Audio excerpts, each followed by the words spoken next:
siapapun yang membaca tentang Haji Agus Salim pasti mengakui kekuatan beliau adalah pada ide dan kata-kata. Hari ini kata-kata sering dianggap gak penting. AR Baswedan terbang ke Jakarta, penjagaan di Jakarta sangat ketat. Surat pengakuan itu supaya bisa lolos pemeriksaan, surat pengakuan itu dilipat dan dimasukkan ke dalam kaos kaki. Kan surat maha penting itu dimasukkan dalam kaos kaki.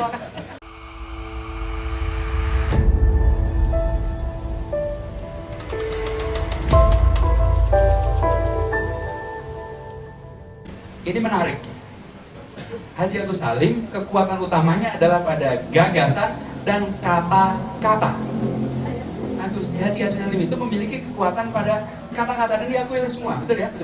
Siapapun yang membaca tentang Haji Agus Salim pasti mengakui kekuatan beliau adalah pada ide dan kata-kata. Hari ini kata-kata sering dianggap gak penting. Hari ini gak penting. Padahal kata-kata inilah yang membantu mengubah perjuangan fisik usia ratusan tahun. Kemudian muncul ide dan kata-kata, dia menjadi pesan yang menggerakkan dan mengantarkan pada kemerdekaan. Dan Haji Agus Salim membawanya mencapai pada puncak yang kedua, satu merdeka, yang kedua adalah meraih pengakuan dunia internasional. Dan pengakuan dunia tidak didapat tanpa kata-kata. Jangan pernah meremehkan kata-kata. Jangan pernah meremehkan ide di balik kata-kata. Dan ini menurut saya kekuatan Haji Agus Salim. Majalah Tempo menulis panjang beberapa waktu terakhir ini tentang Haji Agus Salim yang kira-kira kalau buku sudah banyak. Saya masih kecil saya ini bacanya buku biografi. Dan baca biografi yang saya baca adalah buku tentang Haji Agus Salim. Ketika saya membaca itu saya tidak tahu bahwa ibu tua yang sering ke rumah adalah putri sulung dari Haji Agus Salim. Saya tahunya adalah teman nenek, tapi saya tidak tahu. Nenek selalu menyebut ini Tante Yuyat datang, gitu, tapi tidak pernah menyebut secara khusus ini siapa. Saya sudah agak besar, ini jadi putri bungsu ya, putri ketiga ya, putri ketiga itu tinggal di Jogja, dia istri Pak Johan Sahrosa, sekjen PSI zamannya. Kemudian kami bersahabat dekat. Jadi dengan putri Haji Agus Salim, saya itu mengalami sampai saya masa kuliah. Masa-masa kuliah saya masih mengalami karena saya mengantarkan nenek rutin silaturahmi ke sana. Begitu juga nanti beliau datang ke rumah. Kalau beliau datang ke rumah, kadang-kadang di Jogja itu masih naik becak soalnya. Jadi Jogja itu gampang kemana-mana naik becak. Kalau saya pas di rumah, giliran saya mengantar pulang. Atau nenek pergi ke sana, giliran saya nanti yang menjemput. Persahabatan yang terbangun di zaman perjuangan itu diteruskan. Dan alhamdulillah sampai sekarang. Tapi kembali kepada figur Haji Agus Salim, kekuatan kata-kata. Yang kedua, jangan lupakan Haji Agus Salim adalah tokoh Syarikat Islam. Tokoh Syarikat Islam. Nama organisasinya pakai nama Islam. Dia nasionalis dia. Nggak ada yang berani tanya itu sama Agus Salim. Nggak ada. Dia nasionalis tulen. Dia adalah seorang yang membawa bendera perjuangan Syarikat Islam. Tapi begitu dia bawa ke bendera internasional, dia akan bawa saya adalah seorang Indonesia dan memperjuangkan kemerdekaan Republik Indonesia. Di dalam sini ada partai macam-macam. Tapi ketika keluar, semuanya membawa nama Indonesia.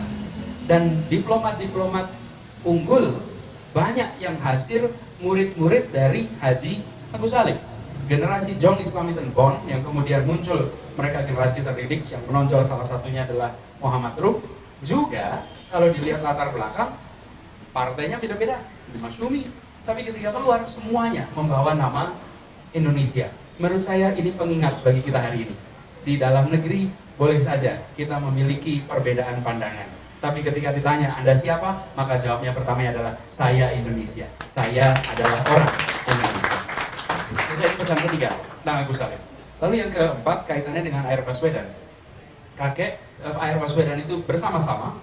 Lalu AR Baswedan mendapatkan tugas ketika akhirnya delegasi ini berhasil mendapatkan tanda tangan pengakuan dari pemerintah Mesir, ditandatangani oleh Menlu Mesir Nokrasi Pasha tanggal 10 Juni 1947. Seminggu lagi, berarti persis 70 tahun dari penandatanganan pengakuan kedaulatan Indonesia oleh Mesir. Pada waktu itu masih berbentuk kerajaan Mesir. Nah, Yang menarik adalah Haji Agus Salim memberikan perintah, dan perintahnya itu kira-kira begini. Tidak penting buat saya, saudara sampai atau tidak, tapi surat ini harus sampai ke Indonesia. Dan saudara bilang pada Ayer Baswedan, saudara bawa surat ini sampai ke Indonesia. Zaman itu bilang saudara itu biasa. Kalau hari ini ngomong saudara kelihatannya agak aneh. Tapi kalau zaman itu ya, saudara bawa surat itu sampai ke tanah air.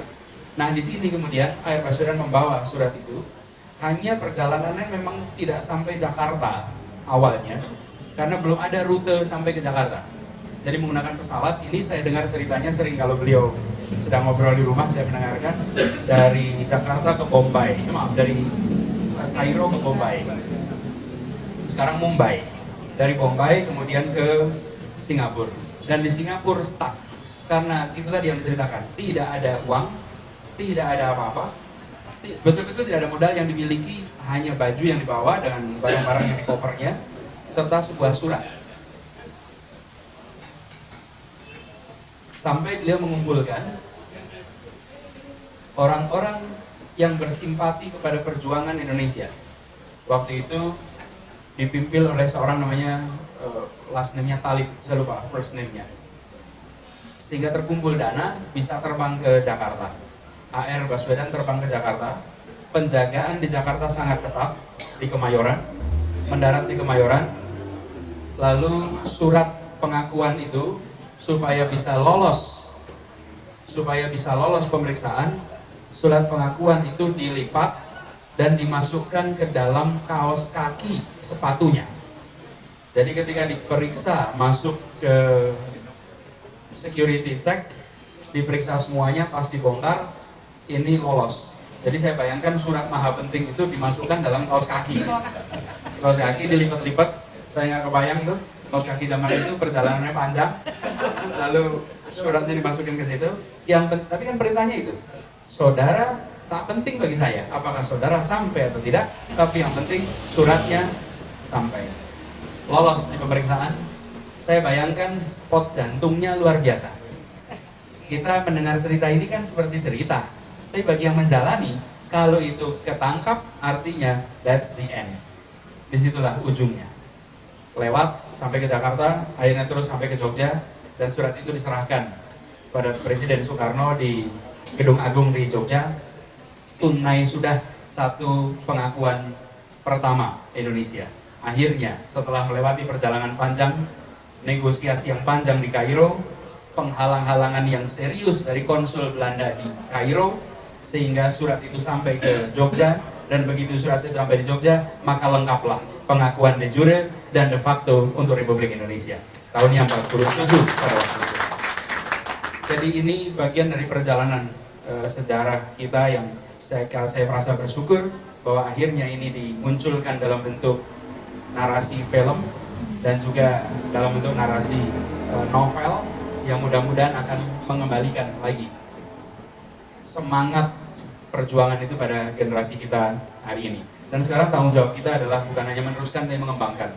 Kalau mereka sudah menorehkan catatan sejarah untuk membuat Indonesia diakui dunia internasional, membuat Indonesia diperhitungkan dunia internasional, tapi di sini juga yang tidak kalah penting bagi kita hari ini adalah memberikan nuansa baru Indonesia di dalam gelanggang internasional.